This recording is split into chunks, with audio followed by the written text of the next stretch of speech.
The crowd of 50,000 spectators at Thunder Bay Air Show had no idea. They were about to witness the impossible. A woman declared missing in action. 15 years ago would land a stolen F-22 Raptor on the runway, saving hundreds of lives when a catastrophic fuel leak threatened to turn the demonstration into a fireball that would be seen from space.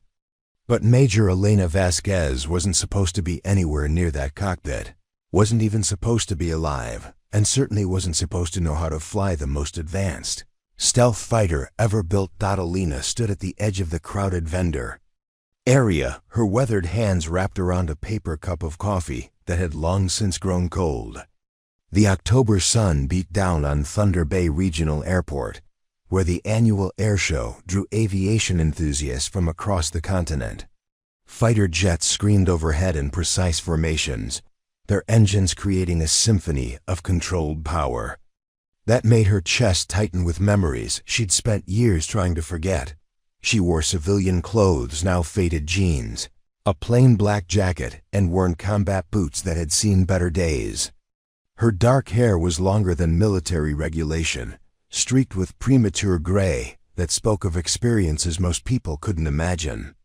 At 41, she looked older than her years, but her eyes held an alertness that suggested she was always ready for something to go wrong. Because in her experience, things usually did.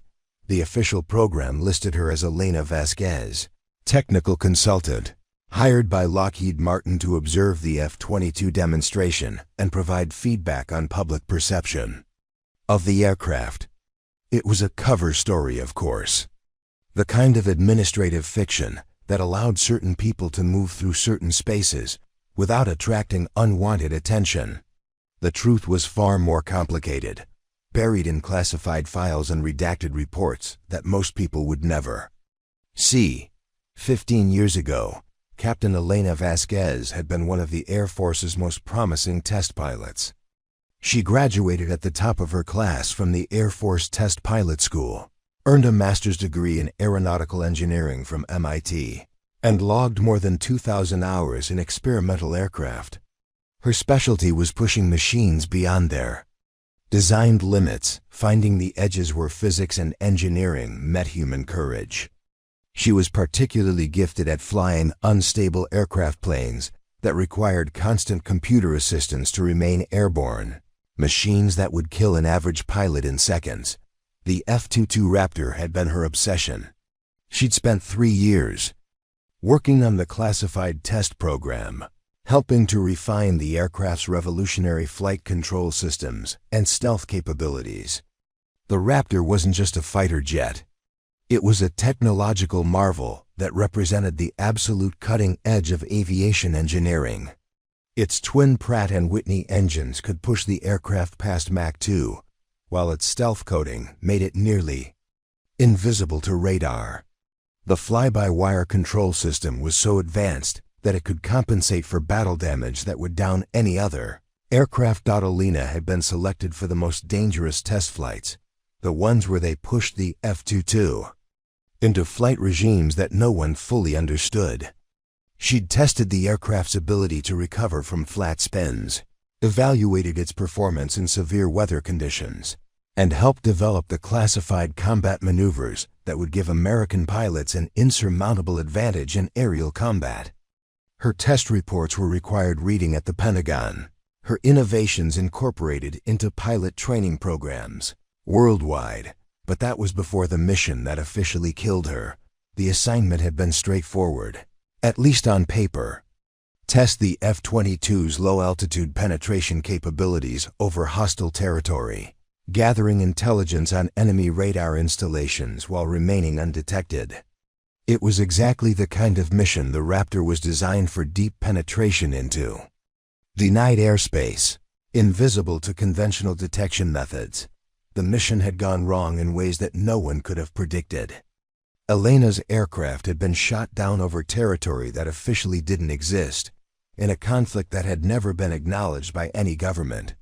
She ejected successfully, landed in mountainous terrain controlled by forces that had no interest in following international conventions regarding prisoners of war. The search and rescue mission had been called off after 72 hours. Her status changed to missing in action, and then, quietly, to killed in action when the political situation made further search efforts impossible. Except Elena hadn't died. She'd survived, escaped, and spent the next 15 years in a gray world that existed between official acknowledgement and complete denial. She'd learned to speak languages that weren't supposed to exist, operated in countries that denied her presence, and developed skills that went far beyond anything the Air Force had taught her. She'd become something between a ghost and a weapon, useful to certain people for certain purposes, but never officially acknowledged by anyone. The coffee in her hands had grown bitter and cold, but Elena continued to hold it as she watched the F-22 demonstration prep unfold before her. The aircraft sat on the tarmac like a predatory bird, its angular surfaces designed to scatter radar waves into harmless directions. Even stationary, it looked dangerous, all sharp edges and purposeful design. The stealth coating gave it a matte, gray finish that seemed to absorb light rather than reflect it. Colonel Webb, the demonstration pilot, was conducting his final walk-around inspection. Elena recognized him from the files she'd been given, a competent pilot with nearly 1,500 hours in the F-22. But someone who'd learned to fly the aircraft by the book rather than understanding its true capabilities. He was safe, predictable. Exactly the kind of pilot the Air Force preferred for public demonstrations. He would fly a predetermined routine, show off the aircraft's basic capabilities, and land without incident. The crowd would be impressed, and the Air Force would have another successful public relations event. Elena knew things about the F-22 that weren't in any manual, secrets learned through hundreds of hours of experimental flight testing that had never been officially documented.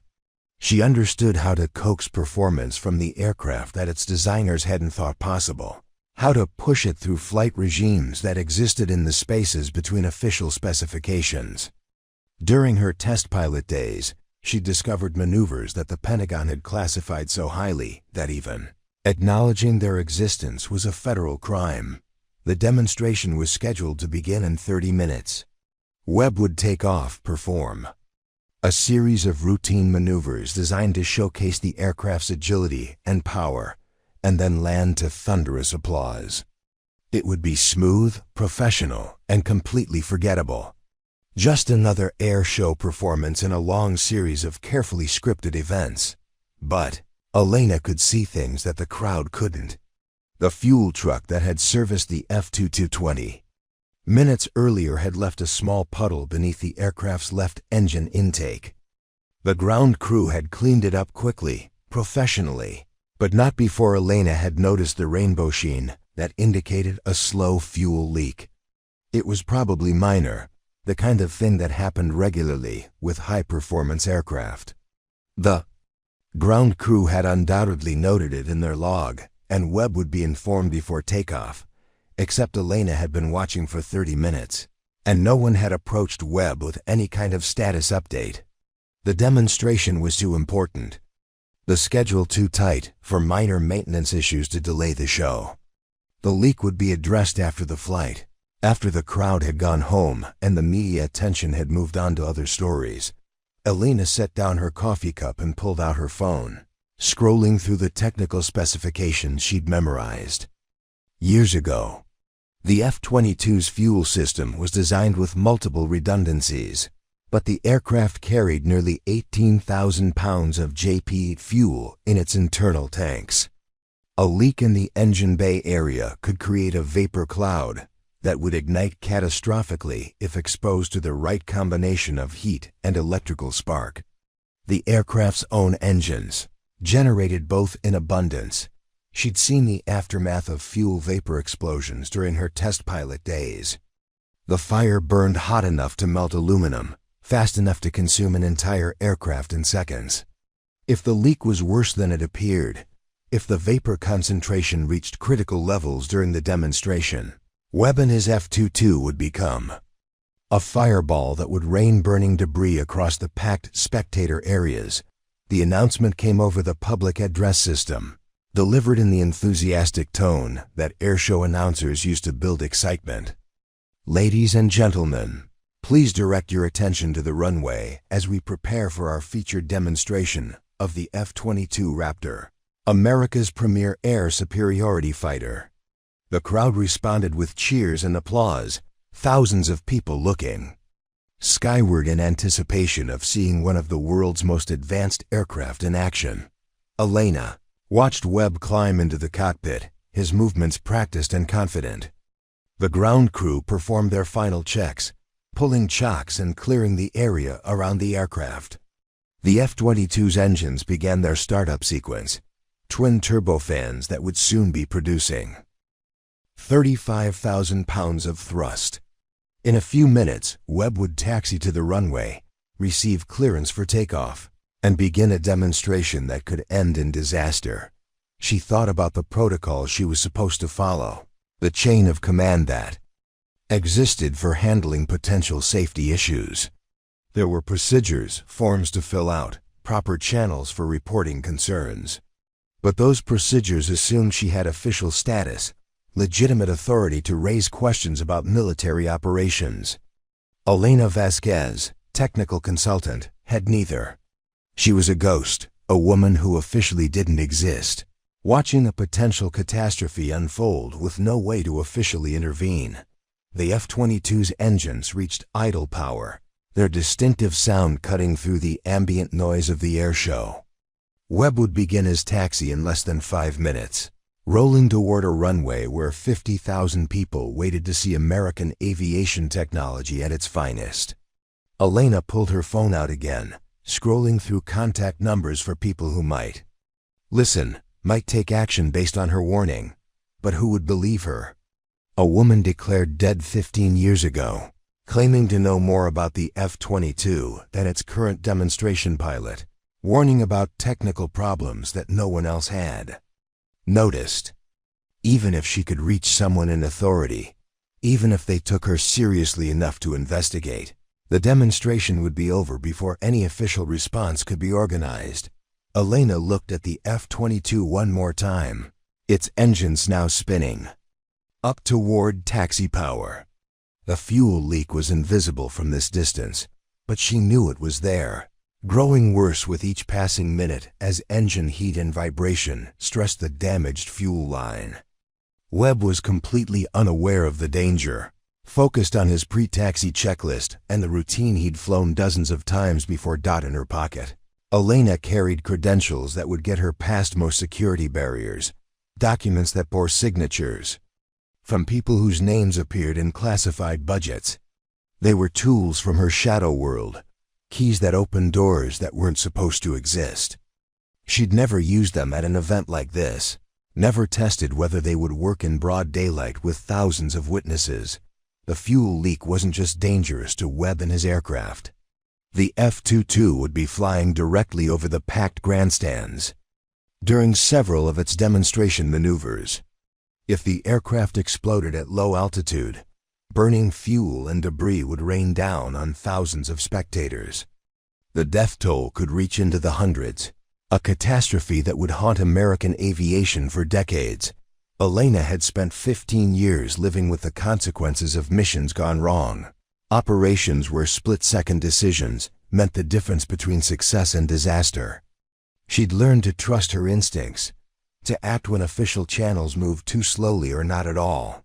Today felt like one of those moments, a crisis building in real time while everyone else remained oblivious to the danger.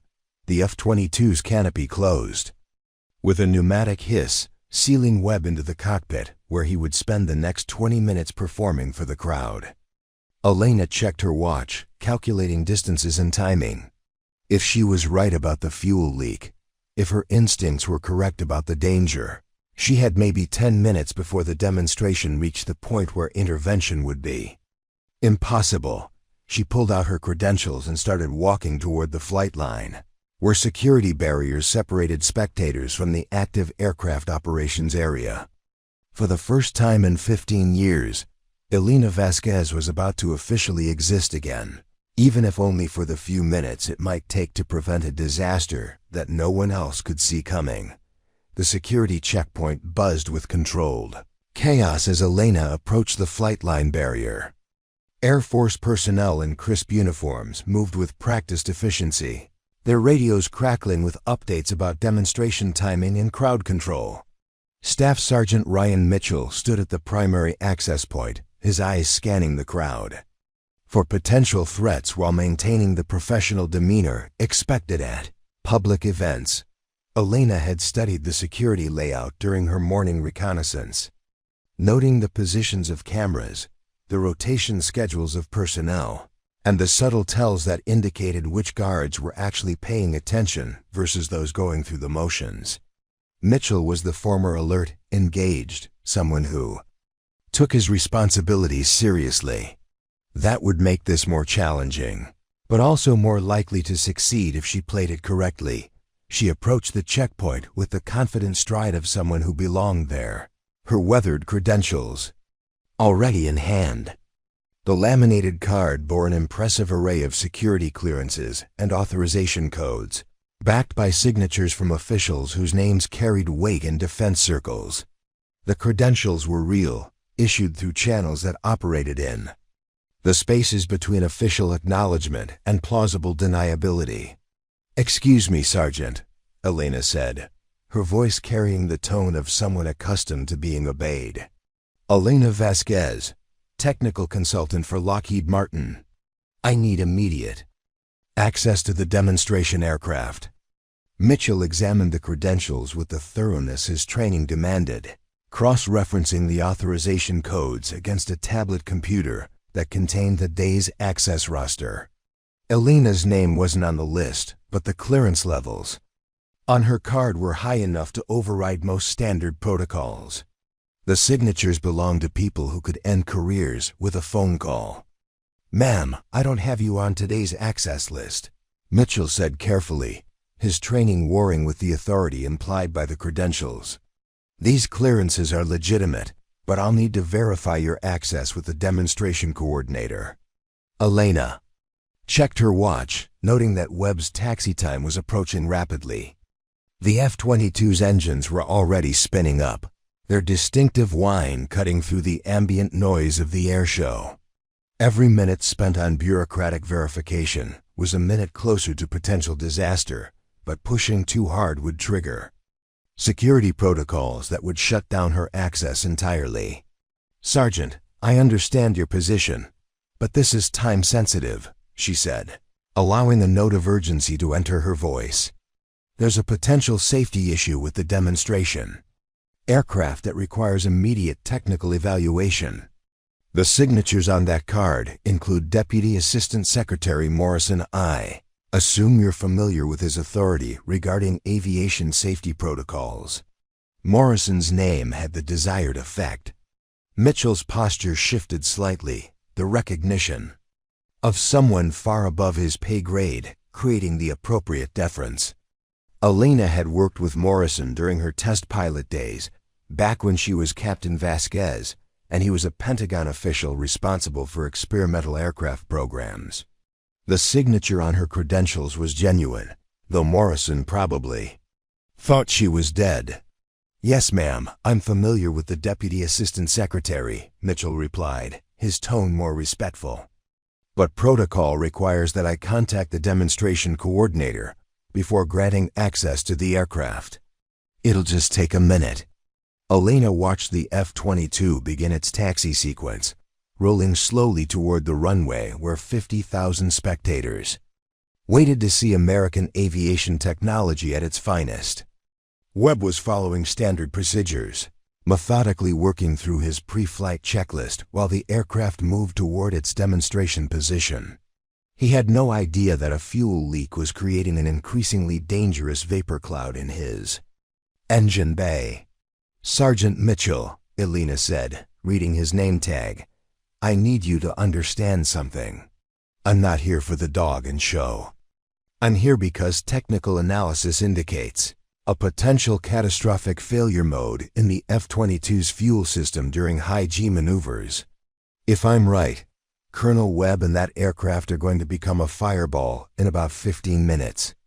If I'm wrong, you'll have delayed a demonstration by 60 seconds while I confirm the aircraft is safe." The words hit Mitchell like a physical blow. His training covered dozens of scenarios for handling security breaches, unruly spectators, and protocol violations, but nothing had prepared him for a credentialed technical expert claiming that the demonstration aircraft was about to explode. The mathematical certainty in Elena's voice, combined with credentials that carried Morrison's signature, created a situation that his manual didn't address. "Ma'am, if there's a legitimate safety concern, shouldn't this go through the air boss? Or the demonstration coordinator?" Mitchell asked, but Elena could hear the uncertainty in his voice. He was beginning to understand that standard procedures might not be adequate for whatever situation was developing. Elena pulled out her phone and showed Mitchell a photograph she'd taken 20 minutes earlier, the rainbow-sheened puddle beneath the F-22's engine intake that the ground crew had quickly cleaned up.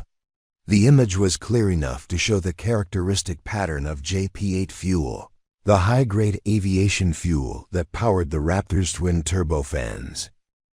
"This photo shows a fuel leak that developed during the pre-flight servicing," she explained, her voice taking on the clinical tone she'd used during test pilot briefings. "The leak is in the engine bay area, where fuel vapor can accumulate and reach explosive concentrations. Standard demonstration profiles include multiple high-G maneuvers that will stress the fuel system and potentially create an ignition source."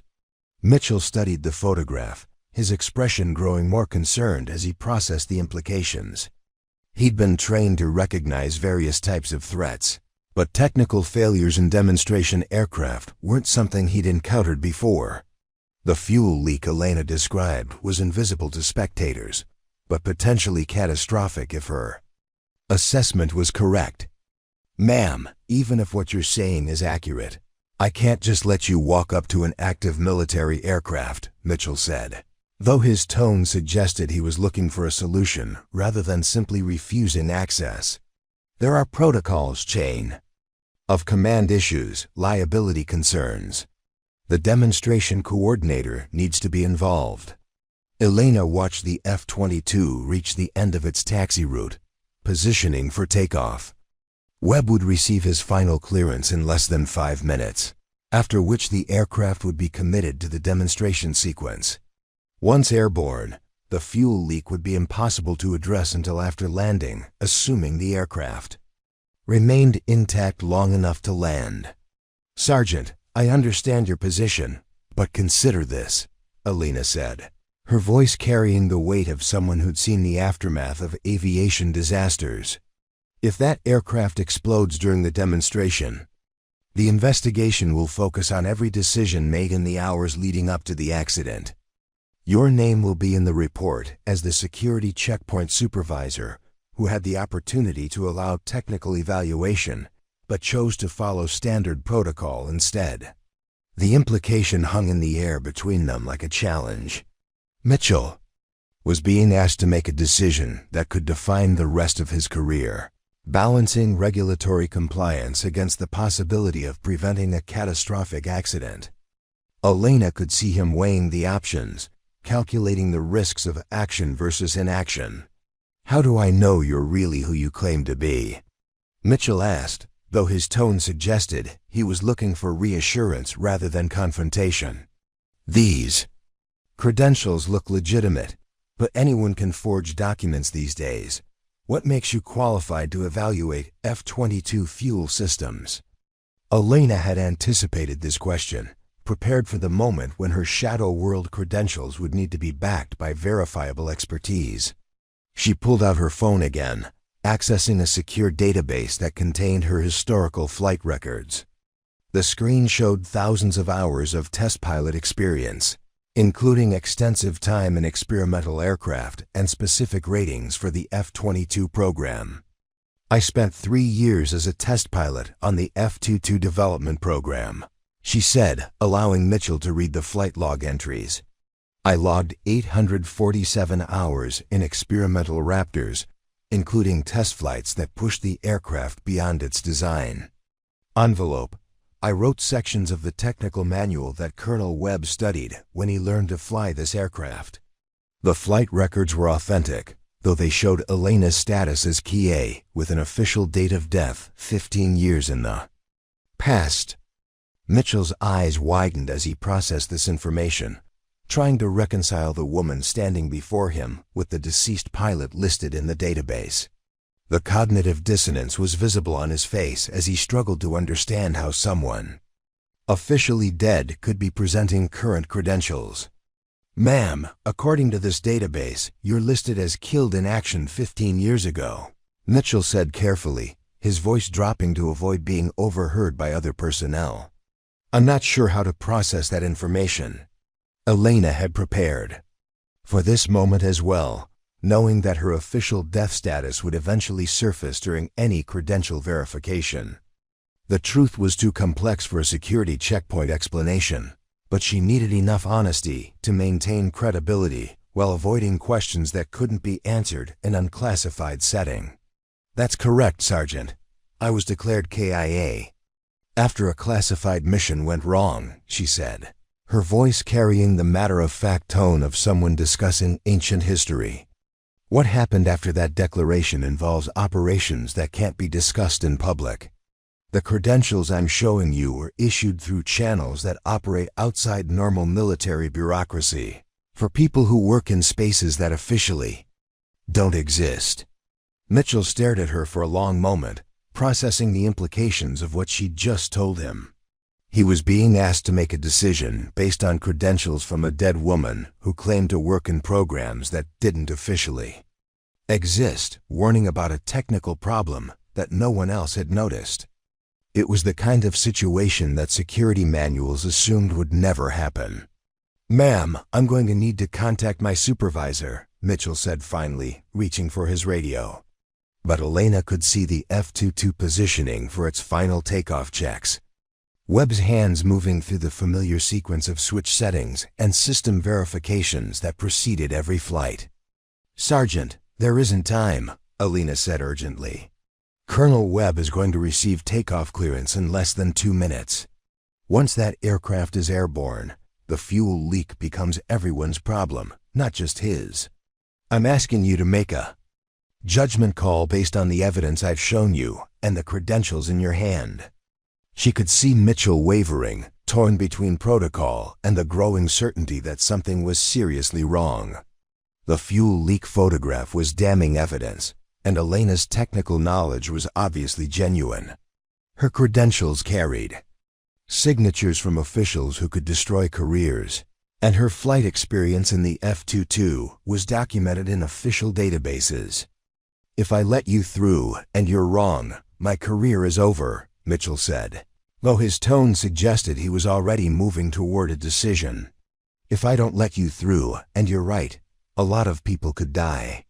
Elena nodded, understanding the impossible position she'd put him in. "Sergeant, I've spent 15 years living with the consequences of decisions made in situations like this. Sometimes following protocol is the right choice. Sometimes it gets people killed. Today, I think we're looking at the second option." The F-22's engines reached takeoff power, their distinctive sound announcing that Webb was ready for his final clearance. In 60 seconds, the aircraft would be rolling down the runway toward a demonstration that could end in catastrophe. Mitchell looked at Elena's credentials one more time, then at the photograph of the fuel leak, then at the aircraft preparing for takeoff. "All right, ma'am," he said, stepping aside and lifting the security barrier. "You have access to the flight line. But I'm calling this into my supervisor as soon as you're through." Elena nodded her thanks and stepped past the checkpoint, entering the restricted area where military aircraft operated with lethal precision. Behind her, she could hear Mitchell on his radio, reporting the unusual access authorization to his chain of command. That would trigger questions and investigations, but hopefully not until after she'd had a chance to prevent the disaster. She could see the building in real time, the flight line stretched before her, a carefully organized space. where millions of dollars worth of military hardware sat ready for demonstration. Ground crews moved with practiced efficiency, their attention focused on the dozens of tasks required to keep the airshow running smoothly. None of them were looking for a dead woman walking toward their most advanced aircraft with authorization. That shouldn't exist. Elena began walking toward the F-22, her credentials ready for the next checkpoint that would bring her within reach of Colonel Webb and his potentially doomed aircraft.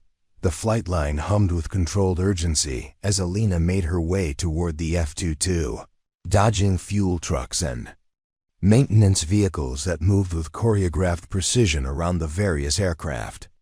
The smell of jet fuel and hydraulic fluid hung heavy in the air, familiar scents that triggered muscle memory from her test pilot days. Every sound, every visual detail reinforced the mounting crisis that only she seemed to recognize. Colonel Marcus Webb sat in the Raptor's cockpit, 70 feet above the tarmac, methodically working through his final pre-flight checklist. His helmet-mounted display showed green lights across all major systems, the aircraft's sophisticated computers reporting that everything was functioning within normal parameters.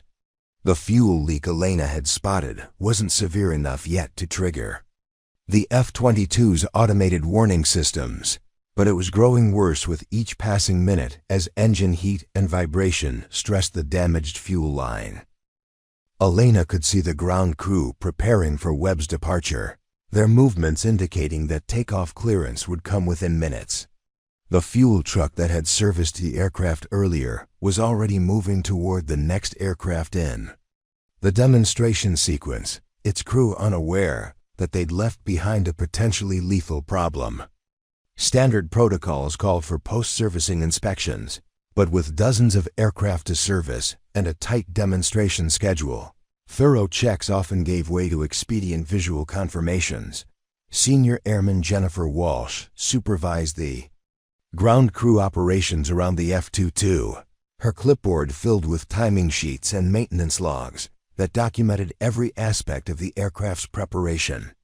She was 26 years old, a career enlisted member who'd worked her way up through the aircraft maintenance hierarchy through competence and dedication. Walsh knew the F-22 systems as well as anyone on the flight line, but her attention was divided between multiple aircraft and the constant pressure to keep the demonstration on schedule. Elena approached Walsh with the same confident authority she'd used at the security checkpoint, her credentials ready but hoping that technical expertise would carry more weight than bureaucratic authorization. The fuel leak was growing worse by the minute, and she needed someone with actual authority over the aircraft to take immediate action. "Senior Airman Walsh," Elena called out, reading the name tape on the woman's uniform. "I need to speak with you about a potential safety issue with the demonstration aircraft." Walsh looked up from her clipboard, her expression shifting from routine attention to focused concern as she processed Elena's tone and bearing.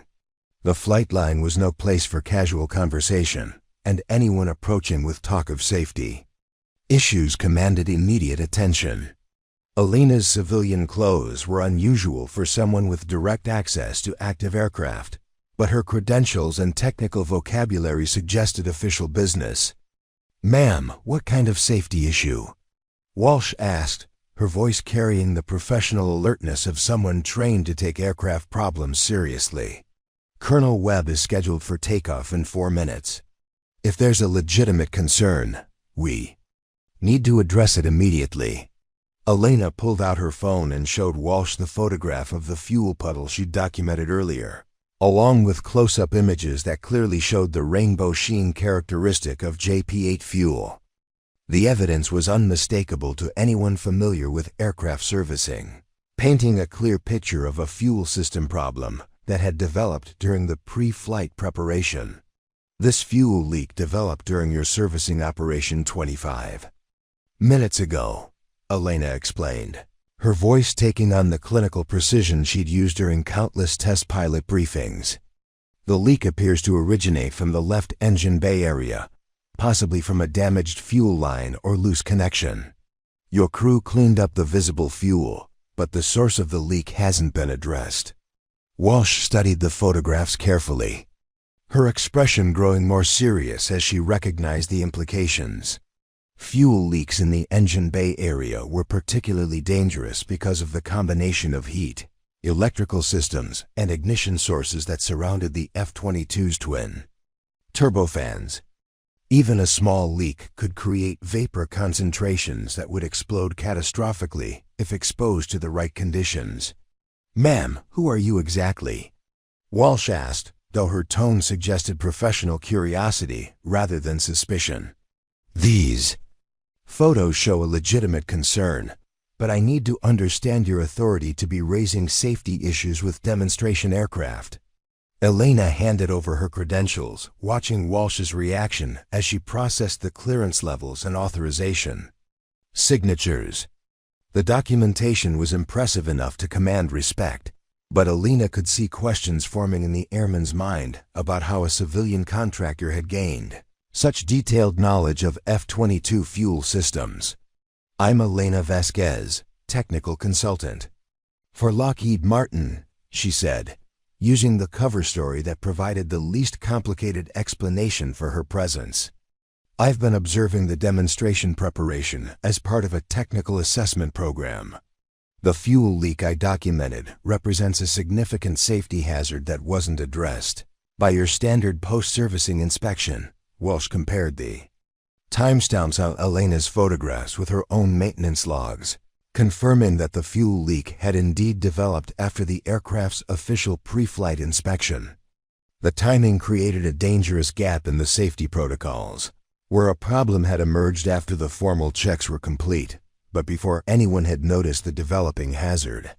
"Ma'am, this is a serious allegation," Walsh said carefully, her training demanding that she balance safety concerns against operational requirements. "Are you saying that my crew missed a fuel leak during their post-servicing inspection?" Elena could hear the defensive note in Walsh's voice, the natural reaction of a professional whose competence was being questioned. She needed to redirect the conversation away from blame and toward the immediate safety issue, building alliance rather than antagonism with someone who had the authority to ground the aircraft. "Senior Airman, I'm not questioning your crew's competence," Elena said, her tone shifting to one of professional collaboration. "Fuel leaks can develop after initial inspections, especially when aircraft are moved or when engine startup procedures create vibration and thermal stress. The important thing is that we've identified a potential problem before it becomes a catastrophic failure." Walsh looked toward the F-22's cockpit, where Colonel Webb was completing his final system checks. The aircraft's engines were all ready, at idle power, their twin turbofans creating the distinctive sound that announced the Raptor's readiness for flight. In less than 3 minutes, Webb would receive takeoff clearance and begin a demonstration that could end in disaster if Elena's assessment was correct. "Ma'am, even if there is a fuel leak, Colonel Webb is an experienced demonstration pilot," Walsh said, though uncertainty was creeping into her voice. "The F-22 safety systems are designed to handle minor fuel system anomalies. Are you saying this leak is severe enough to pose an immediate flight safety risk?" Elena had anticipated this question, knowing that ground crews were trained to distinguish between minor maintenance issues that could wait and critical problems that required immediate grounding. The fuel leak she documented was in the gray area between the two categories, potentially dangerous but not obviously catastrophic to someone without extensive knowledge of the F-22's fuel system design. "The danger isn't the leak itself," Elena explained, her voice carrying the authority of someone who'd written technical manuals on the subject. "The danger is fuel vapor accumulation in the engine bay during high-G maneuvers. The demonstration profile includes several aggressive turns and climbs that will slosh fuel around the damaged area while generating electrical sparks from the flight control systems." She pulled up a technical diagram on her phone, showing the F-22's fuel tank layout and the routing of electrical systems through the engine bay area. The schematic illustrated how a fuel leak in the wrong location could create vapor clouds that would be exposed to multiple potential ignition sources during normal flight operations. See these electrical conduits? Elena pointed to the diagram, her finger tracing the paths of high-voltage cables that powered the aircraft's flight control computers. During aggressive maneuvering, the aircraft generates significant electrical activity in precisely the area where fuel vapor would accumulate from your leak. It's a perfect recipe for an in-flight explosion. Walsh studied the technical diagram, her expression growing more concerned as she understood the potential failure mode Elena was describing. The F-22's advanced flight control systems did indeed generate substantial electrical activity, and fuel vapor in the engine bay would be exposed to multiple potential ignition sources during the demonstration sequence. "Ma'am, if what you're saying is accurate, we need to abort the demonstration immediately," Walsh said, her voice carrying new urgency. "But I can't make that decision unilaterally. I'll need to contact the air boss and have them evaluate the situation." Elena checked her watch, noting that Webb's takeoff time was now less than 2 minutes away. The air boss was probably in the control tower, coordinating multiple aircraft movements and managing the complex timing requirements of the air show demonstration sequence. Even if Walsh could reach him immediately, explaining the technical details of the fuel leak would take longer than they had available. "Senior Airman, there isn't time for a full briefing," Elena said, her voice carrying the urgency of someone who'd seen aviation disasters unfold in real time. "Colonel Webb needs to be informed of this safety issue before he commits to takeoff. Once he's airborne, the fuel leak becomes everyone's problem." Walsh looked toward the control tower, then back at the F-22 where Webb was completing his final preparations. She was being asked to make a decision that could affect the entire airshow demonstration, potentially embarrassing the Air Force and disappointing 50,000 spectators.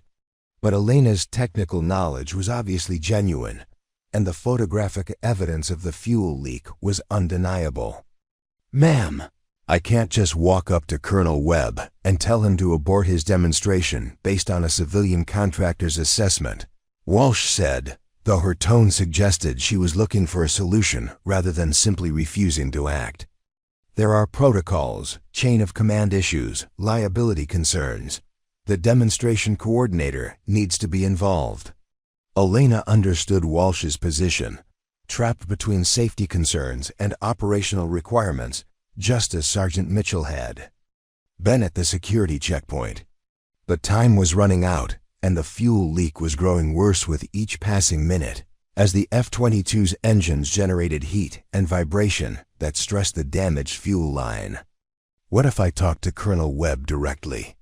Elena asked, her voice carrying a note of desperate urgency. "I have the technical expertise to explain the fuel leak issue in terms he'll understand. If he agrees that the safety risk is unacceptable, he can abort the demonstration himself." Walsh considered this option, weighing the risks of allowing a civilian contractor to interfere with a military demonstration against the possibility that Elena's warning might prevent a catastrophic accident. The fuel leak photographs were compelling evidence, and Elena's technical knowledge of F-22 systems was obviously extensive. "Colonel Webb is receiving his final clearance right now," Walsh said, pointing toward the control tower where radio communications were coordinating the demonstration sequence. "In 60 seconds, he'll be committed to takeoff. If you're going to talk to him, it has to be immediately." Elena looked toward the F-22's cockpit, where Webb was adjusting his helmet and preparing for the radio call that would begin his demonstration.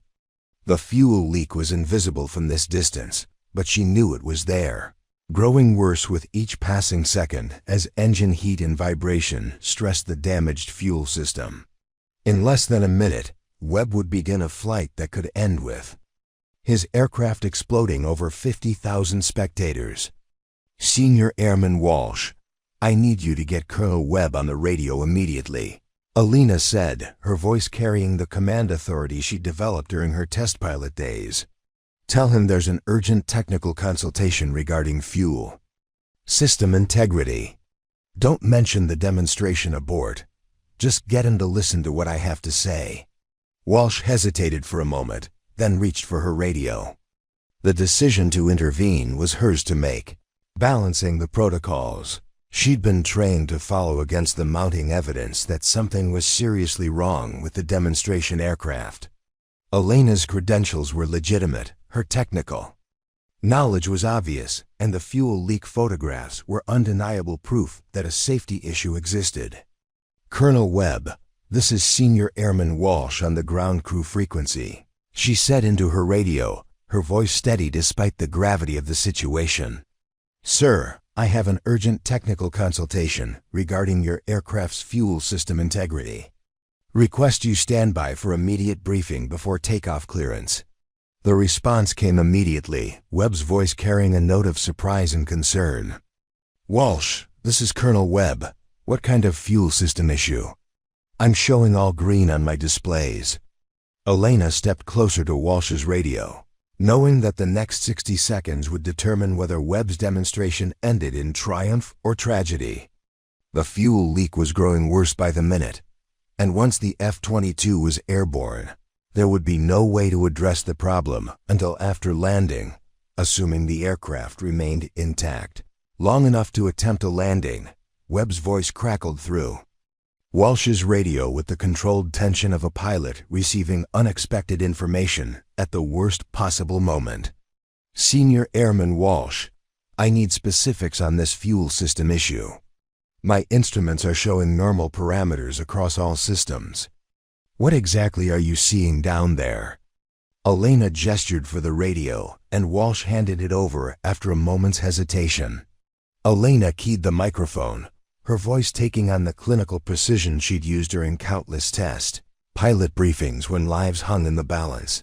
The technical vocabulary came naturally, muscle memory from years of communicating critical information to pilots in high-stress situations. Colonel Webb, this is Elena Vasquez, technical consultant. I've documented a fuel leak in your left engine bay area that developed during post-servicing operations. The leak is creating vapor accumulation that could reach explosive concentrations during your high-G demonstration profile. I strongly recommend aborting takeoff until the fuel system can be inspected. The silence that followed stretched for what felt like an eternity, though it lasted only seconds. Elena could imagine Webb processing this information, weighing the technical assessment against his own instrument readings and the pressure to complete a demonstration that 50,000 people had come to see. The F-22's sophisticated monitoring systems would detect major fuel leaks, but minor ones often went unnoticed until they became catastrophic failures. Ms. Vasquez, I'm not familiar with that name on today's technical team roster, Webb replied, his voice carrying the careful neutrality of a pilot trained to question unexpected information. Can you explain your qualifications for making this assessment? And why are my aircraft's fuel monitoring systems not showing any anomalies? Elena had anticipated this challenge, knowing that Webb would naturally be skeptical of technical advice from someone he didn't recognize. The F-22's fuel monitoring systems were designed to detect significant leaks, but they weren't sensitive enough to catch the minor ones that could become dangerous under the right conditions. Her test pilot experience had taught her to look for problems that the instruments might miss. Colonel, I spent 3 years as a test pilot on the F-22 development program, with 847 hours in experimental Raptors, Elena said, her voice carrying the authority of someone who'd pushed the aircraft beyond its design limits. I know this aircraft's fuel system better than most people on this base.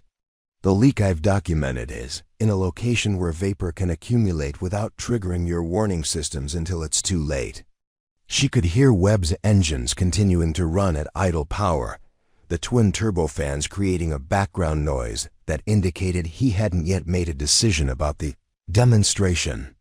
The control tower would be expecting his final ready call within minutes, and any significant delay would disrupt the carefully choreographed sequence of airshow events.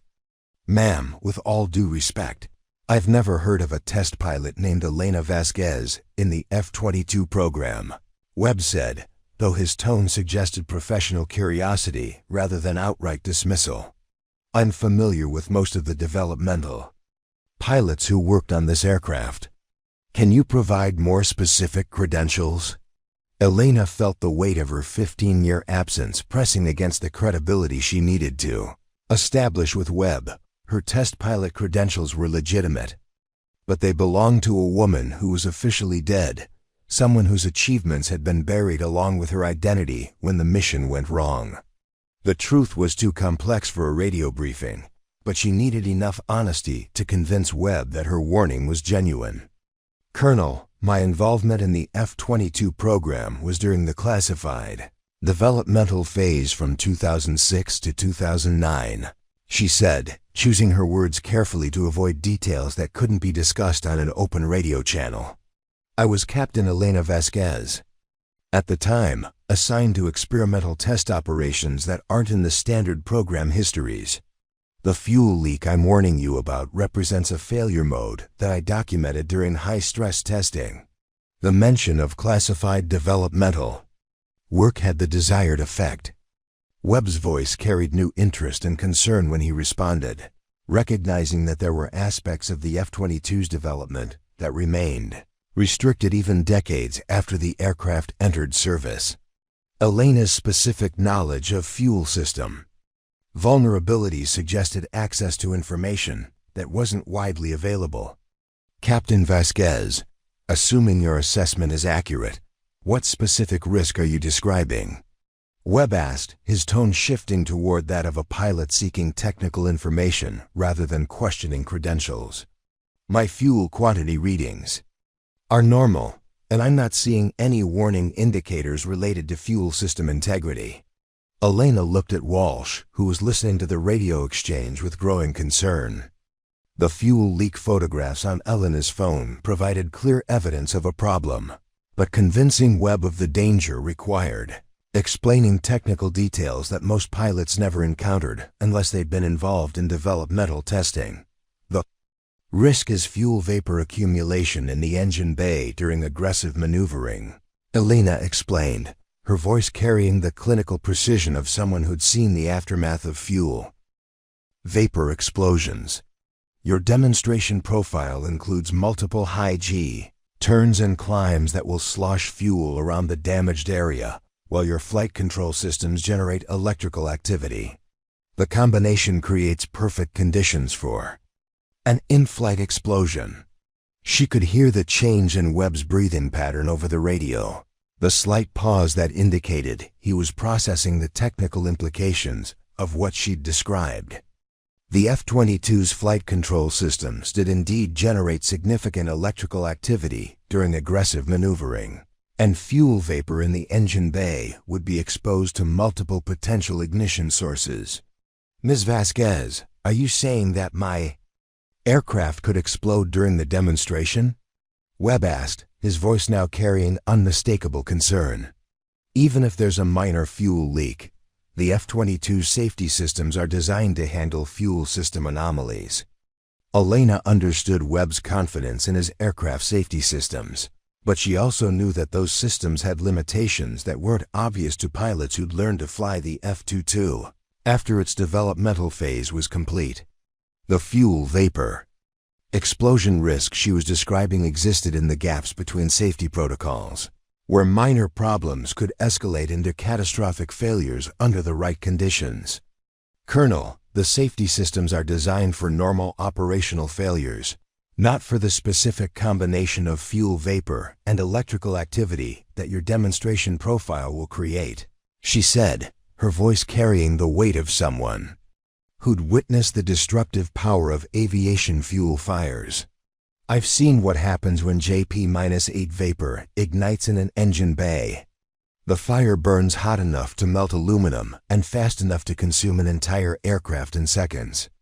The radio fell silent for a long moment as Webb processed this information.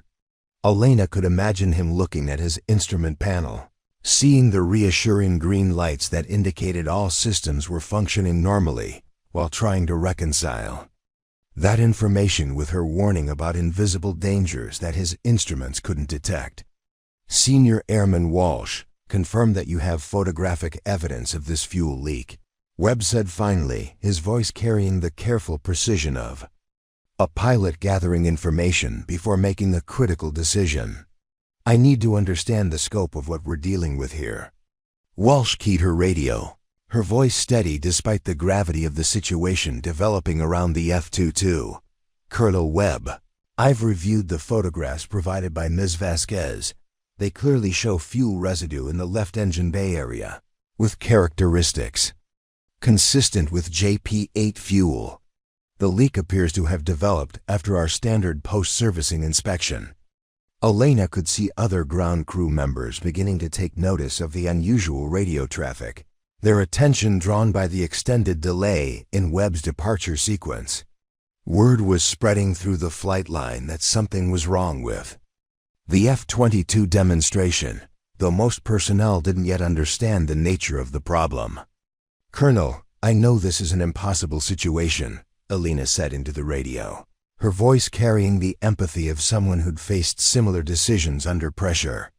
You're being asked to abort a major demonstration based on the assessment of someone you don't know, warning you about a problem that your instruments aren't showing. But I'm telling you that the fuel leak I've documented represents a genuine flight safety hazard. Webb's response came after another long pause, his voice carrying the weight of a pilot who understood that some decisions couldn't be undone once made. Ms. Vasquez, assuming your technical assessment is correct, what would you recommend as the appropriate course of action? Can this fuel leak be inspected and repaired quickly enough to continue with the demonstration? Elena looked at Walsh, who was already shaking her head. A proper inspection of the F-22's fuel system would require extensive access panels to be removed and detailed examination of fuel lines and connections in the engine bay area. Even if the leak could be identified and repaired quickly, the aircraft would need to go through complete post-maintenance testing before being cleared for flight operations.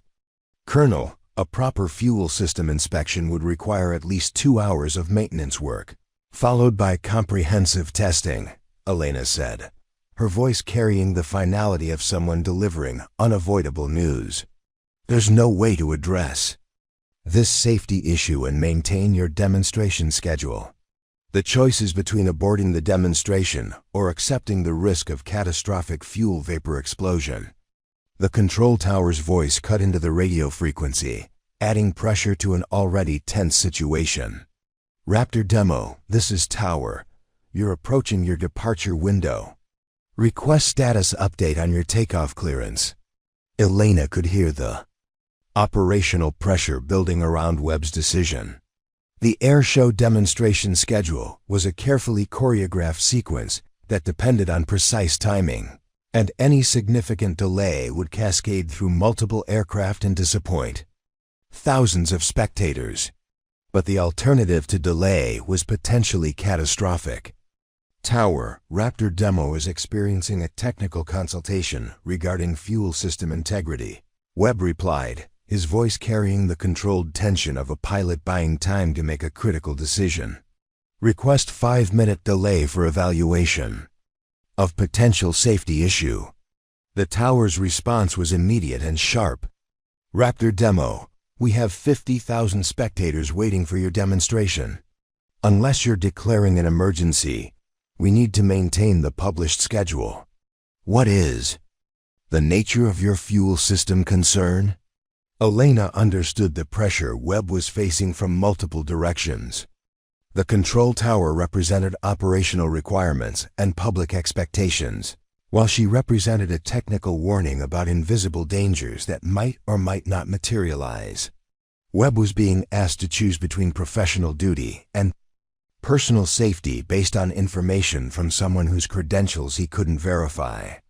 Colonel Webb, I know you don't know me, and I know this warning seems to come from nowhere, Elena said into the radio, her voice carrying the sincerity of someone who'd lived with the consequences of aviation disasters. "But I'm asking you to trust my technical assessment and abort this demonstration. The fuel leak I've documented creates conditions that could kill you and potentially hundreds of spectators if the aircraft explodes at low altitude." The silence that followed stretched across the flight line like a physical presence. 50,000 spectators waiting for a demonstration that might never begin. While one pilot made a decision that could determine whether they went home safely or witnessed a catastrophe that would haunt American aviation for decades, the radio crackled with Webb's measured response, his voice carrying the weight of a decision that would define the rest of his career. "Tower, Raptor demo is declaring a precautionary maintenance hold. I need immediate consultation with the air boss regarding a potential fuel system anomaly that requires technical evaluation before flight operations can continue." Elena felt a surge of relief as Webb's words indicated he was taking her warning seriously, but she knew the real challenge was just beginning. Declaring a maintenance hold would trigger a cascade of questions from airshow officials, safety inspectors, and commanding officers who would demand detailed explanations for the disruption of a major public demonstration. The tower's response was immediate and tense. "Raptor demo, understand you're declaring maintenance hold. Be advised that Airboss is en route to your location for immediate consultation. Maintain position and standby for further instructions." Elena could see activity increasing around the flight line as word of the F-22's maintenance hold spread through the Airshow Operations Center. Ground crews who had been focused on other aircraft were now looking toward the Raptor with curiosity and concern, while officials with clipboards and radios began moving toward Webb's position with the urgent stride of people dealing with an unexpected crisis. Senior Airman Walsh stepped closer to Elena, her voice dropping to avoid being overheard by the growing crowd of interested personnel. "Ma'am, the air boss is Colonel Patricia Martinez. She's going to want detailed technical justification for this maintenance hold, and she's not going to be happy about disrupting the demonstration schedule based on a civilian contractor's assessment." Elena nodded, understanding that the next few minutes would determine whether her warning was taken seriously or dismissed as an overreaction by someone without proper authority. She pulled out her phone and began organizing the photographic evidence of the fuel leak, along with technical diagrams that illustrated the specific failure mode she was concerned about. Colonel Martinez appeared within minutes, her approach marked by the confident stride of someone accustomed to making rapid decisions under pressure. She was in her mid-40s, with the bearing of a career officer who'd worked her way up through operational positions to reach her current role as Airshow Operations Director. Her expression was professionally neutral, but Elena could see the frustration underneath as she processed the disruption to carefully planned operations. "Colonel Webb, I understand you've declared a maintenance hold based on a fuel system concern," Martinez said, her voice carrying the controlled authority of someone managing a public relations crisis in real time. "I need a detailed briefing on the nature of this problem and the technical assessment that led to your decision." Webb's canopy remained closed as he continued his consultation with Elena over the radio, but his voice was clear through the external speakers that allowed ground crew communication. "Colonel Martinez, I've received a technical assessment from Elena Vasquez indicating a fuel leak in the left engine bay that could create explosion risk during high-G maneuvering." Martinez turned us toward Elena with the sharp focus of someone evaluating a potential threat to her operation. "Ms. Vasquez, I need to see your credentials and understand your authority for making technical assessments of demonstration aircraft. This maintenance hold is disrupting a major public event based on your evaluation." Elena handed over her credentials, watching Martinez's reaction as she processed the clearance levels and authorization signatures. The documentation was impressive, but Elena could see questions forming in the colonel's mind about how a civilian contractor had gained access to make safety determinations about military demonstration aircraft. These credentials indicate significant technical authority, but I don't have you on today's operations roster, Martinez said, her tone shifting toward professional interrogation. Can you explain how you gained access to the flight line and what specific technical qualifications support your fuel system assessment? Elena had prepared for this moment, knowing that her Shadow World credentials would eventually be scrutinized by someone with the authority to verify their authenticity. She needed to provide enough truth to maintain credibility while avoiding details that couldn't be discussed in an unclassified setting. Colonel Martinez, I'm operating under technical consultation authority granted by Deputy Assistant Secretary Morrison's office, Elena said, referencing the most senior signature on her credentials. My qualifications include 3 years as a test pilot on the F-22 developmental program, with extensive experience in fuel system failure modes that aren't covered in standard operational training. Martinez examined the credentials more carefully, her expression shifting as she recognized Morrison's signature and the implications of the clearance levels Elena carried. The Deputy Assistant Secretary's authority superseded most military protocols, creating a situation where questioning Elena's assessment could have career implications for anyone who chose to ignore her warning. Ms. Vasquez, assuming your credentials are legitimate, what specific evidence supports your assessment that Colonel Webb's aircraft poses a flight safety risk? Martinez asked, her tone becoming more collaborative as she processed the implications of Elena's official authorization. Elena pulled out her phone and showed Martinez the photographs of the fuel leak, along with timestamps that clearly indicated when the problem had developed. The evidence was undeniable to anyone familiar with aircraft servicing, showing the characteristic rainbow sheen of JP-8 fuel that had accumulated beneath the F-22's engine intake. This fuel leak developed during post-servicing operations approximately 30 minutes ago, Elena explained, her voice taking on the clinical precision she'd used during test pilot briefings. The leak location is in the engine bay area where fuel vapor can accumulate and be exposed to electrical ignition sources during aggressive maneuvering. Martinez studied the photographs carefully, her expression growing more serious as she recognized the implications of what Elena was showing her. Fuel leaks in engine bay areas were particularly dangerous because of the combination of heat, electrical systems, and ignition sources that surrounded modern aircraft engines. Senior Airman Walsh, was this fuel leak identified during your post-servicing inspection? Martinez asked, her voice carrying the controlled authority of someone gathering facts for a decision that couldn't be reversed. Walsh's response was immediate and honest. Ma'am, the leak developed after our standard inspection was complete. Ms. Vasquez documented it approximately 25 minutes ago, but our crew had already cleared the aircraft as ready for flight operations. Elena could see Martinez processing this information, weighing the technical evidence against the operational requirements of maintaining the airshow schedule. The fuel leak photographs were compelling proof that a safety issue existed, but the severity of the risk wasn't immediately obvious to someone without extensive knowledge of F-22 fuel system vulnerabilities.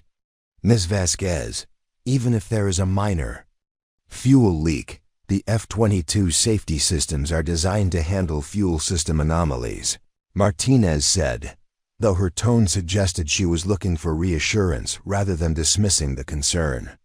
What makes you believe this particular leak poses an immediate flight safety risk? Elena had anticipated this question, knowing that most people underestimated the explosive potential of aviation fuel vapor.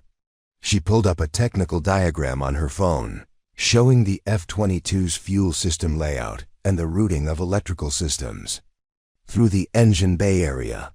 Colonel, the danger isn't the fuel leak itself, but the combination of vapor accumulation and electrical activity during the demonstration profile, Elena explained, her finger tracing the critical areas on the diagram. Webb's routine includes multiple high-G maneuvers that will slosh fuel around the damaged area while his flight control systems generate electrical sparks in precisely the same location.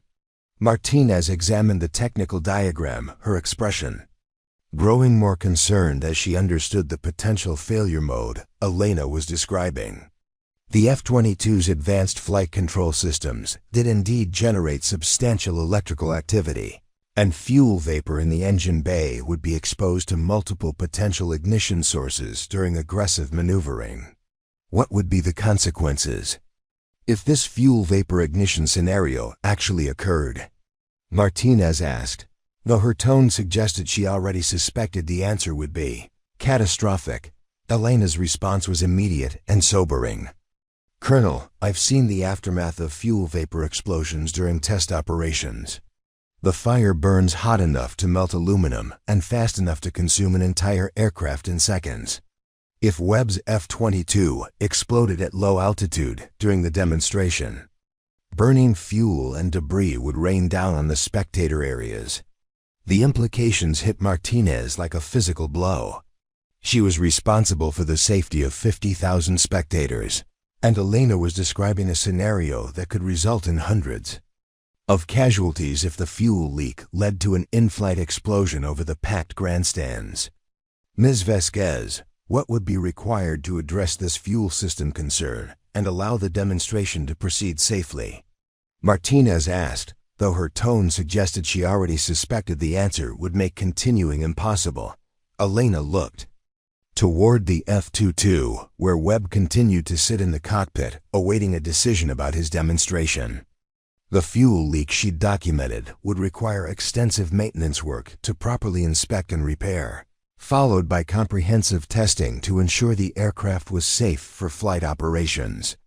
A proper fuel system inspection would require removing multiple access panels and detailed examination of fuel lines and connections in the engine bay.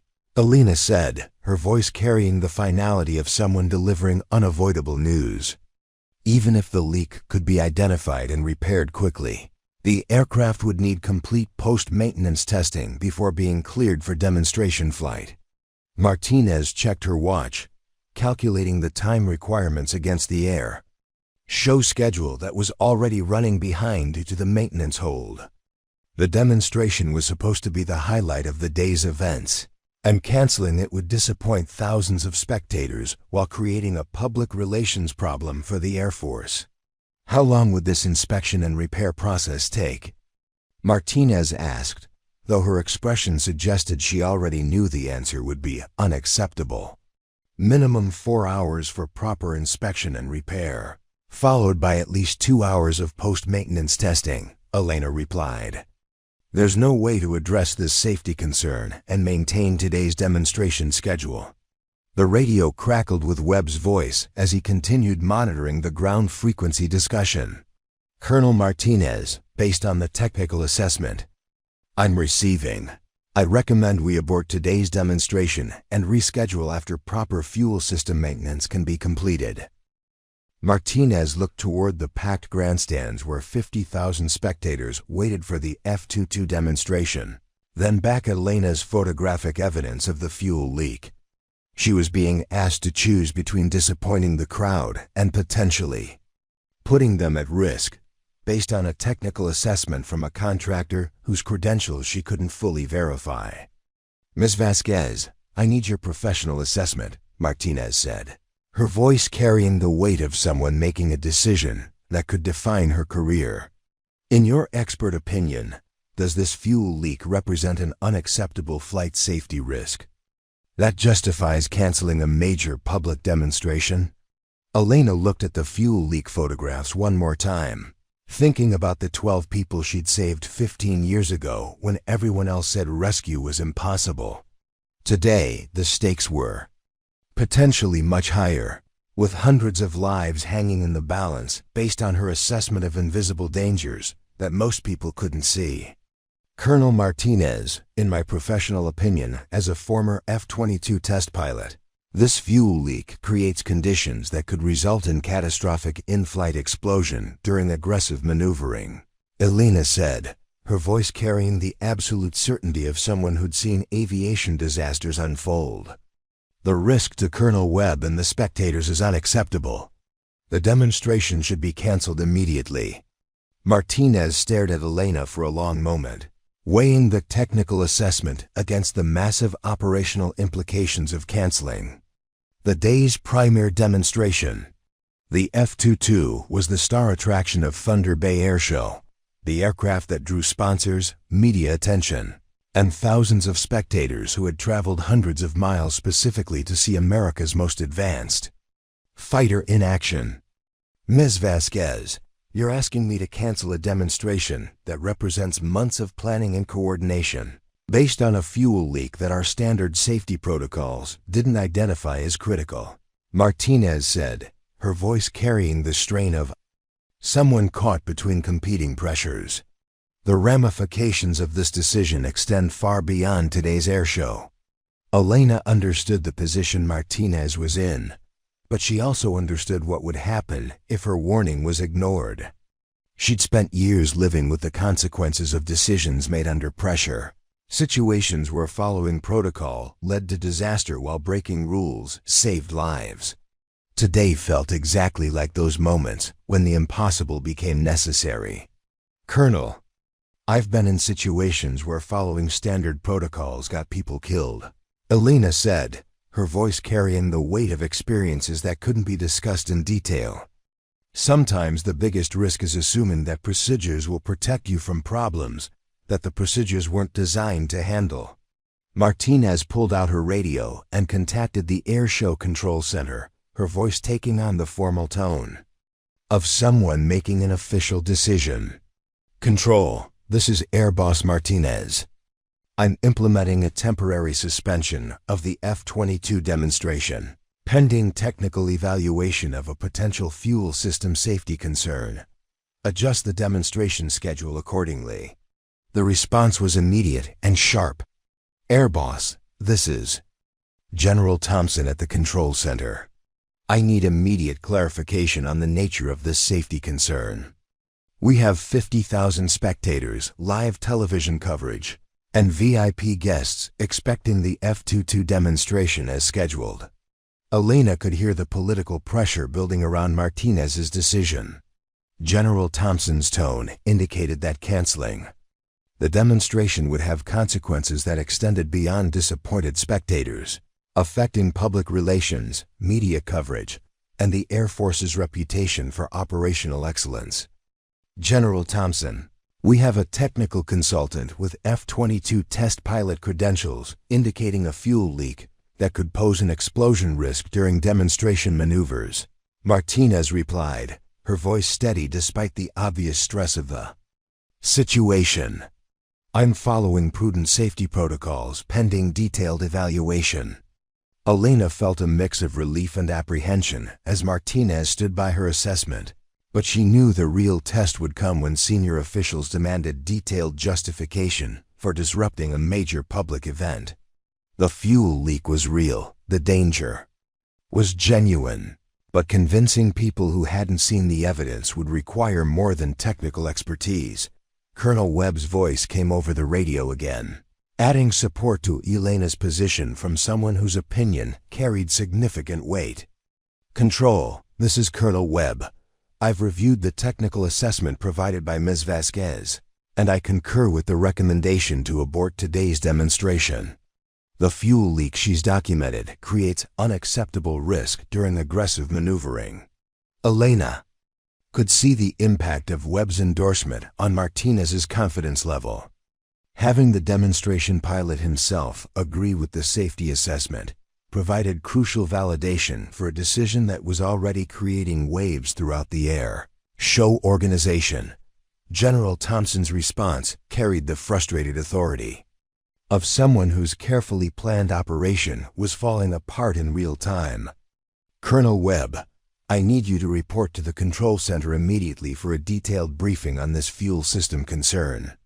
Air Boss Martinez maintains current status pending my personal evaluation of the situation.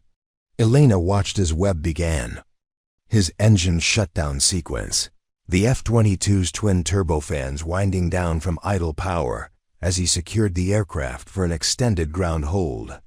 The sight of the Raptor going silent sent ripples of confusion through the spectator areas, where people began asking questions about the delayed demonstration. "Ms. Vasquez, you understand that your assessment is about to be scrutinized by some very senior officials," Martinez said, her voice carrying both warning and support. "General Thompson has ultimate authority over airshow operations, and he's going to want detailed technical justification for this decision." Elena nodded, understanding that her credentials and expertise would soon be tested by people with the authority to override Martinez's decision. She'd faced similar challenges before, situations where her assessment of invisible dangers was questioned by officials who preferred to trust procedures over instinct. "Colonel Martinez, I'm prepared to defend my technical assessment to anyone who wants to question it," Elena said, her voice carrying the confidence of someone whose expertise was built on actual experience rather than theoretical knowledge. "The fuel leak I've documented creates a genuine safety hazard that justifies canceling the demonstration." Webb climbed down from the F-22's cockpit, his helmet under his arm, as he approached Elena and Martinez. His expression was serious but not hostile, the look of a professional pilot who'd been forced to make a difficult decision based on incomplete information. "Ms. Vasquez, I want to thank you for bringing this safety concern to my attention," Webb said, extending his hand in a gesture of professional respect. "As the demonstration pilot, I appreciate having technical expertise available to identify problems that our standard procedures might miss." Elena shook Webb's hand, feeling a moment of validation from someone whose opinion carried significant weight in the aviation community. Webb's support would be crucial when senior officials began questioning the decision to cancel the demonstration. "Colonel Webb, I know this wasn't an easy decision," Elena replied, her voice carrying empathy for the position he'd been put in. "Canceling a major demonstration based on a warning from someone you don't know requires the kind of professional courage that most people never have to demonstrate." Martinez looked toward the control center building where General Thompson was, undoubtedly coordinating damage control efforts for the disrupted airshow schedule. "Ms. Vasquez, General Thompson is going to want to see you in about 10 minutes. He's going to question everything about your credentials, your assessment, and your authority to make safety recommendations." Elena felt the familiar tension that came with high-stakes confrontations where technical truth collided with operational requirements. She'd been through similar situations before, moments where her expertise was pitted against official policies that hadn't accounted for real-world complexities. "I'll be ready for whatever questions General Thompson wants to ask," Elena said, her voice carrying the steady confidence of someone who'd faced much worse interrogations. "The evidence speaks for itself, and the technical assessment is sound." Webb pulled out his phone and began taking photographs of the fuel leak area that Elena had identified, documenting the evidence that had led to his decision to abort the demonstration. His actions indicated that he understood the importance of preserving the technical justification for what would undoubtedly become a controversial decision. "Ms. Vasquez, can you walk me through the specific failure mode you're concerned about?" Webb asked, his voice taking on the technical curiosity of a pilot who wanted to understand the danger he'd avoided. "I've never encountered fuel vapor explosion scenarios in my F-22 training." Elena appreciated Webb's genuine interest in understanding the technical details, recognizing it as the mark of a professional pilot who wanted to learn from every experience. She pulled out her phone and showed him the fuel system diagram she'd used to explain the danger to Martinez. "The issue is vapor accumulation in the engine bay during high-G maneuvering," Elena explained, her finger tracing the critical areas on the diagram. "Your demonstration profile would have sloshed fuel around the leak while generating electrical activity in the same location. The combination creates perfect conditions for explosion." Webb studied the diagram carefully, his expression growing. more serious as he understood the technical details of what Elena was describing. I had no idea that fuel vapor in the engine bay could create that kind of explosion risk during normal maneuvering. Elena realized that Webb's lack of knowledge about this particular failure mode was probably typical for operational pilots who'd learned to fly the F-22 after its developmental phase was complete. The fuel vapor explosion risk existed in the gaps between standard training curricula, where theoretical dangers weren't covered because they'd never been encountered in practice. Colonel Webb, this failure mode isn't covered in operational training because it's never occurred during normal flight operations, Elena said, her voice carrying the authority of someone who'd been involved in discovering the problem. I identified it during experimental testing when we were pushing the aircraft beyond its normal operational envelope.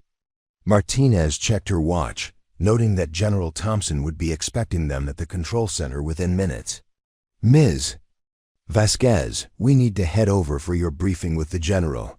He's going to want detailed technical documentation of everything you've shown us. Elena gathered her photographs and technical diagrams, organizing the evidence that would need to convince senior officials that canceling the photo demonstration had been the right decision.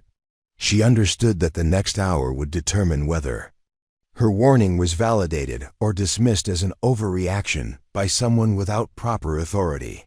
Colonel Martinez, Colonel Webb, I want you both to understand something, Elena said, her voice carrying the sincerity of someone who'd lived with the consequences of aviation disasters. I didn't come here today looking for a confrontation or trying to disrupt your operations.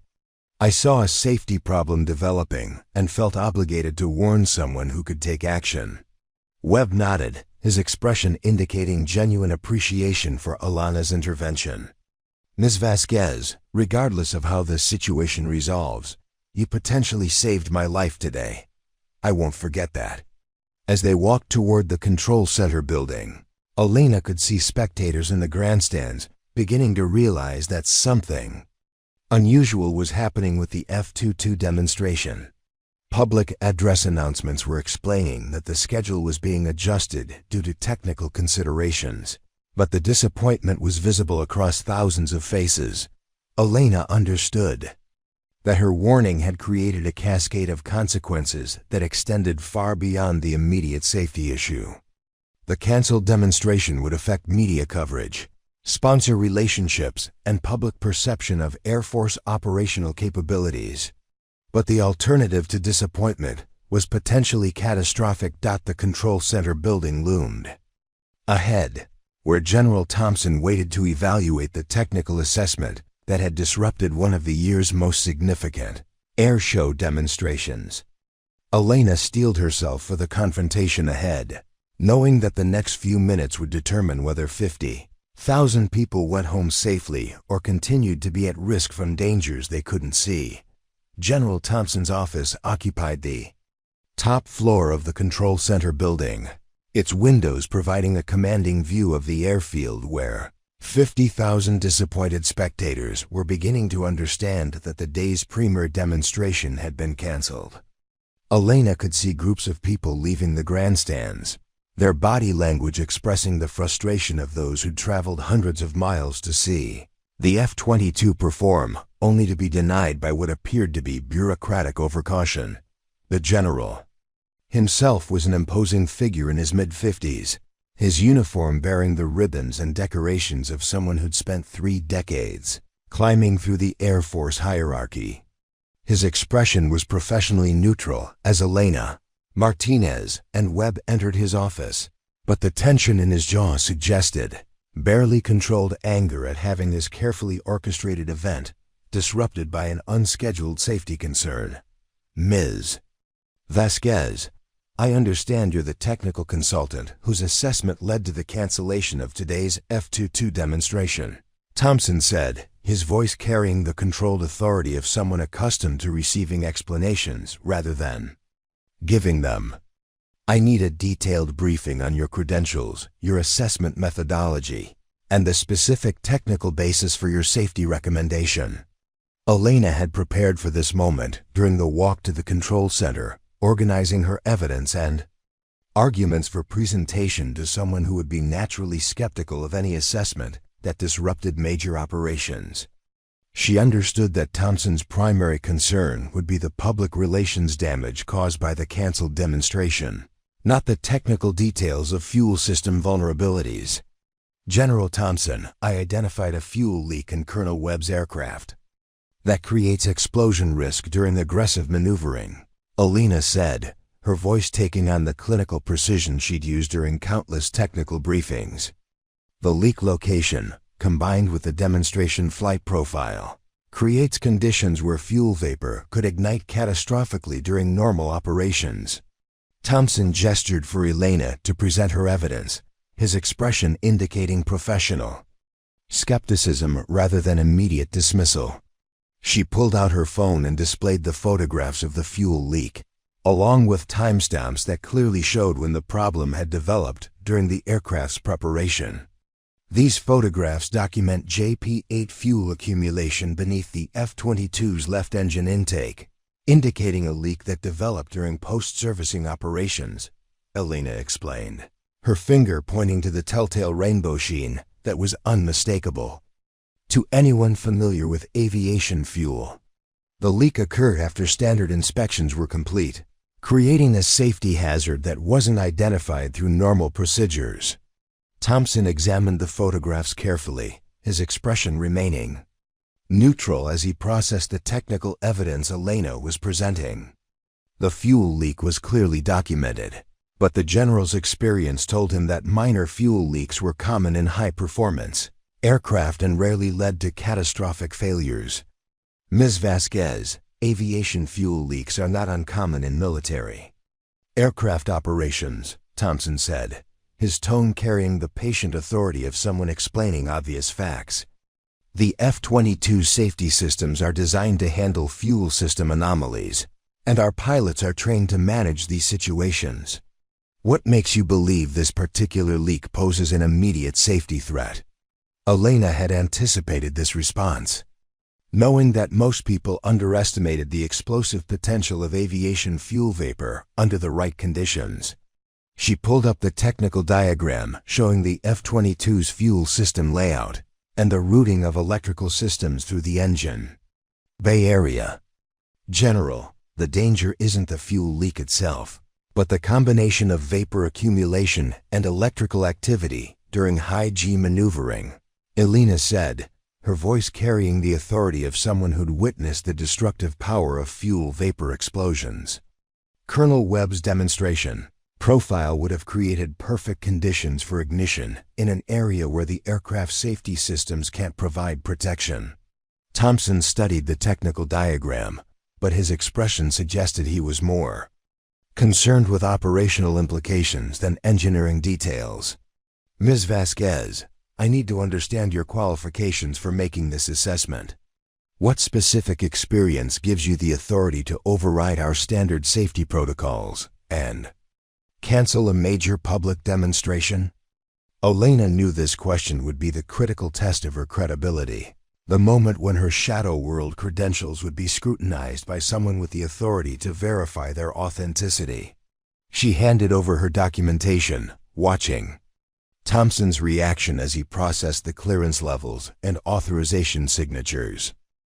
I spent 3 years as a test pilot on the F-22 developmental program, with 847 hours in experimental aircraft and specific expertise in fuel system failure modes, Elena said, her voice carrying the confidence of someone whose credentials were built on actual experience. My assessment is based on testing that identified vulnerabilities not covered in operational training curricula. Thompson's expression shifted as he recognized the signatures on Elena's credentials, particularly Deputy Assistant Secretary Morrison's authorization that superseded most military protocols. The documentation was impressive enough to command respect, but Elena could see questions forming about how someone with such credentials had appeared without prior notification. These credentials indicate significant technical authority, but I don't have any record of your involvement in today's operations, Thompson said, his tone becoming more inquisitive than confrontational. Can you explain how you gained access to make safety assessments of demonstration aircraft? Elena had prepared for this question, knowing that her official death status would eventually surface during any detailed credential verification. The truth was too complex for a brief explanation, but she needed enough honesty to maintain credibility while avoiding classified details. General, my involvement in the F-22 program was during classified developmental operations that aren't reflected in standard program histories, Elena said, choosing her words carefully to avoid details that couldn't be discussed in an unclassified setting. The credentials I'm presenting were issued through channels that operate outside normal military bureaucracy. Thompson consulted his computer, cross-referencing Elena's identification against military databases that contained personnel records and security clearances. Elena watched his expression change as he encountered information that didn't match his expectations, the cognitive dissonance of finding records for someone who should be accessible through normal channels. Ms. Vasquez, I'm finding some unusual discrepancies in your personnel records, Thompson said carefully, his voice dropping to avoid being overheard by others in the office. There are classification restrictions that prevent me from accessing complete information about your background. Elena understood that Thompson had encountered the same bureaucratic maze that protected people who worked in the spaces between official acknowledgement and plausible deniability. Her credentials were real, but they belonged to someone whose existence was compartmentalized within systems that most officials never encountered. General, I understand your position, but the technical assessment I provided is based on legitimate expertise regardless of the complexities surrounding my current status, Elena said, her voice carrying the steady confidence of someone who'd faced similar scrutiny before. The fuel leak I've documented creates a genuine safety hazard that justifies the actions Colonel Martinez and Colonel Webb have taken. Webb stepped forward, adding his support to Elena's position with the authority of someone whose opinion carried significant weight in aviation circles. General Thompson, I've reviewed Ms. Vasquez's technical assessment, and I believe her warning prevented a potential catastrophe. The fuel leak she identified creates conditions that my operational training never covered. Thompson looked toward Martinez, who had remained silent during the technical discussion, but whose decision to cancel the demonstration had created the current crisis. Colonel Martinez, walk me through your decision-making process. What convinced you that this fuel leak justified canceling a major public demonstration? Martinez had prepared for this question, understanding that her career could be defined by how well she defended a decision made under pressure with incomplete information. General, Ms. Vasquez presented compelling photographic evidence of a fuel leak, demonstrated extensive technical knowledge of F-22 systems, and carried credentials with Deputy Assistant Secretary Morrison's authorization. The combination of evidence and expertise convinced me that the safety risk was unacceptable.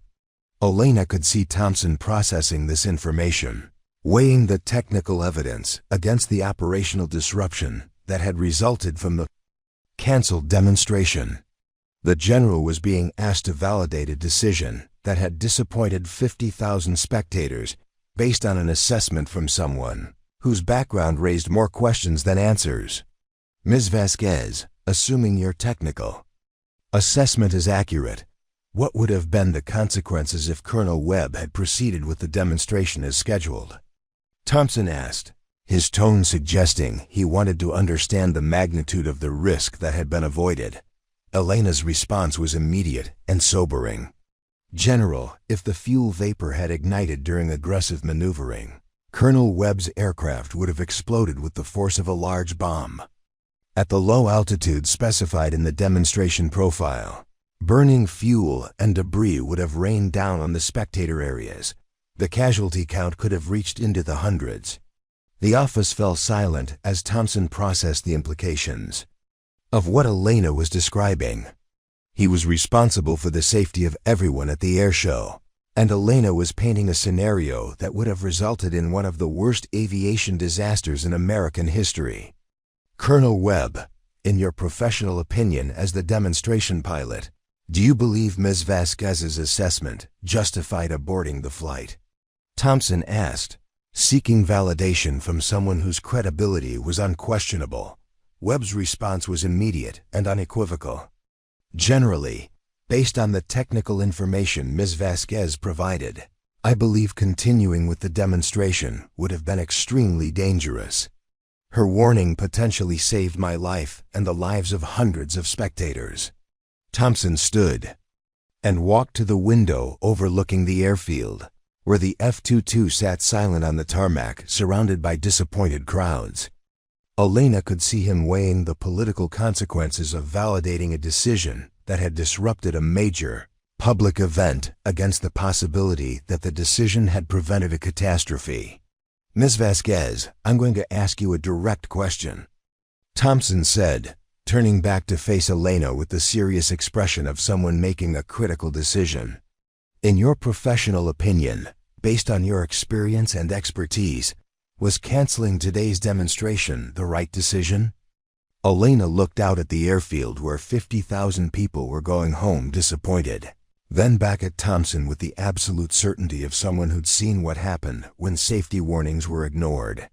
General Thompson, canceling the demonstration was absolutely the right decision. The fuel leak I documented created conditions that could have resulted in catastrophic failure with massive loss of life. Thompson nodded slowly, his expression indicating that he was beginning to understand the gravity of the situation that Elena's warning had prevented. The canceled demonstration was a public relations problem, but a fuel vapor explosion over the spectator areas would have been a tragedy that haunted American aviation for decades.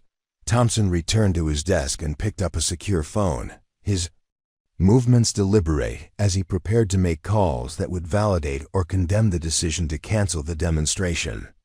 Elena watched his face as he dialed a number from memory, understanding that the next few minutes would determine whether her warning was accepted as legitimate expertise or dismissed as dangerous overreach. Deputy Assistant Secretary Morrison. This is General Thompson at Thunder Bay Air Show, he said, his voice carrying the formal tone of someone reporting to higher authority. I need immediate clarification regarding the credentials and authority of Elena Vasquez, who's presenting technical consultation authorization bearing your signature.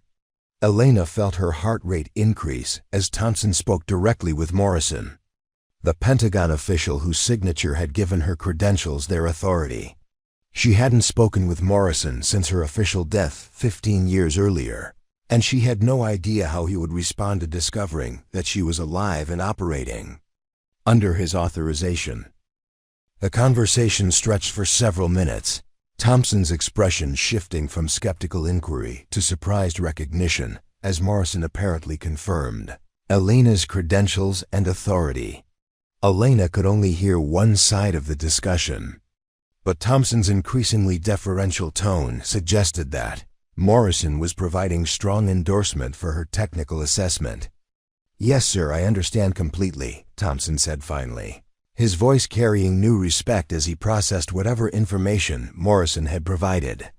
We'll implement your recommendations immediately and ensure that Ms. Vasquez receives full cooperation for any additional technical evaluations she deems necessary. Thompson hung up the phone and looked at Elena with an expression that mixed professional respect with obvious curiosity about her background and current status. Whatever Morrison had told him had clearly elevated Elena's credibility beyond question, though it had apparently raised new questions about her identity and authority. Ms. Vasquez, Deputy Assistant Secretary Morrison has confirmed your credentials and strongly endorsed your technical assessment, Thompson said, his tone now carrying the deference due to someone with very high-level backing. He's also instructed me to provide you with complete access to any resources you need for additional safety evaluations. Elena felt a wave of relief wash over her as Morrison's endorsement validated her warning and protected her from further credential challenges. She'd worked with Morrison during her test pilot days, and his willingness to support her assessment suggested that he understood both her expertise and the gravity of the situation she'd identified. Webb stepped forward with obvious relief in his expression. "General Thompson, does this mean that the decision to cancel the demonstration has been validated by higher authority?" Thompson nodded, his expression indicating that the political pressure to resume the demonstration had been replaced by official endorsement of the safety decision. "Colonel Webb, based on Deputy Assistant Secretary Morrison's assessment, your decision to abort the demonstration was absolutely correct. Ms. Vasquez's warning prevented what could have been a catastrophic accident." Martinez visibly relaxed, as the validation removed the career pressure that had been building around her decision to support Elena's assessment. "General, what do we tell the spectators and media about the canceled demonstration?" Thompson considered this question carefully, understanding that the public explanation would need to balance transparency about safety concerns against revealing technical details that might compromise operational security. "We'll announce that the demonstration was canceled due to a fuel system anomaly identified through enhanced safety protocols. Ms. Vasquez's technical expertise will be credited with preventing a potential accident." Elena appreciated Thompson's decision to frame her intervention as enhanced safety protocols rather than highlighting the unusual circumstances of her credential verification. The explanation would satisfy public curiosity while avoiding questions about shadow world operations that couldn't be discussed openly. "General Thompson, I recommend that the F-22 undergo complete fuel system inspection before any future flight operations," Elena said, her voice carrying the authority of someone whose technical opinion now commanded official respect. "The leak I identified may be symptomatic of broader fuel system problems that require detailed evaluation." Thompson immediately agreed, understanding that Elena's endorsement from Morrison made her recommendations equivalent to official Pentagon guidance. "Ms. Vasquez will ground the aircraft until maintenance can complete the inspection you're recommending. Your technical assessment will be documented as the basis for this decision." Webb shook Elena's hand again, his expression carrying genuine gratitude for her intervention. "Ms. Vasquez, I want to personally thank you for preventing what could have been the worst day of my career. Your expertise saved lives today." Elena felt the satisfaction that came with preventing disaster through technical competence and professional courage. The canceled demonstration had disappointed thousands of spectators, but the alternative could have been a tragedy that destroyed families and haunted the aviation community for generations. "Colonel Webb, you made the right decision under extremely difficult circumstances," Elena replied, her voice carrying respect for the pilot who trusted her assessment, despite having no prior knowledge of her background. "Taking that kind of professional risk requires the courage that defines the best pilots." Thompson stood and extended his hand to Elena, his gesture indicating both professional respect and recognition of her contribution to aviation safety. "Ms. Vasquez, the Air Force owes you a debt of gratitude for your intervention today. Your technical expertise prevented what could have been a catastrophic accident."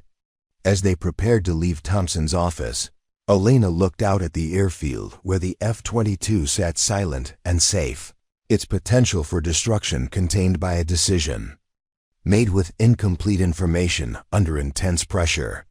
50,000 people were going home disappointed, but they were going home alive, unaware of how close they'd come to witnessing a disaster that would have changed American aviation history forever.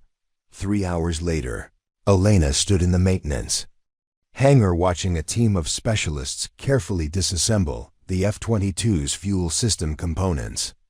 The aircraft had been towed into the secure facility where detailed inspection could proceed away from public view, its panels removed to expose the complex network of fuel lines, pumps, and sensors that kept the Raptor operational. Master Sergeant David Chun led the inspection team, his 20 years of F-22 maintenance experience, evident in the methodical way he approached the fuel system evaluation. Elena had requested permission to observe the inspection, wanting to see whether her assessment of the fuel leak would be validated by detailed examination of the aircraft's internal systems. "Ms. Vasquez, we found the source of your fuel leak," Chun said, his voice carrying the satisfaction of someone who'd solved a complex technical puzzle.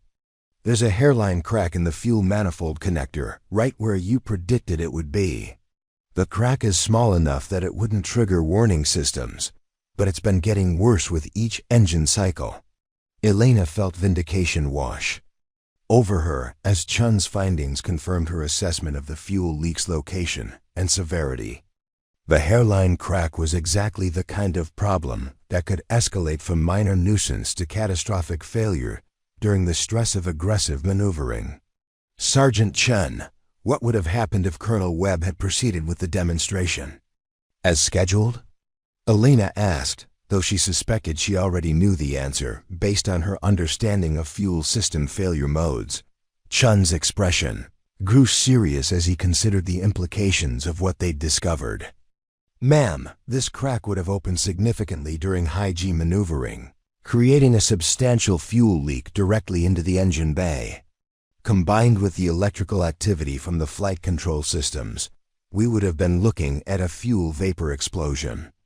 Colonel Martinez had joined the inspection, her presence indicating the importance that airshow leadership was placing on validating the technical assessment that had disrupted their major demonstration. "Sergeant Chen, in your professional opinion, how severe would this explosion have been?" Chun consulted technical specifications on his tablet computer, calculating the potential consequences of fuel vapor ignition in the F-22's engine bay. "Colonel, based on the fuel load and vapor concentration that would have developed, we're talking about an explosion equivalent to several hundred pounds of TNT. The aircraft would have been completely destroyed." Elena watched Martinez process this information, understanding that the colonel was finally grasping the magnitude of the disaster that had been prevented by the decision to cancel the demonstration.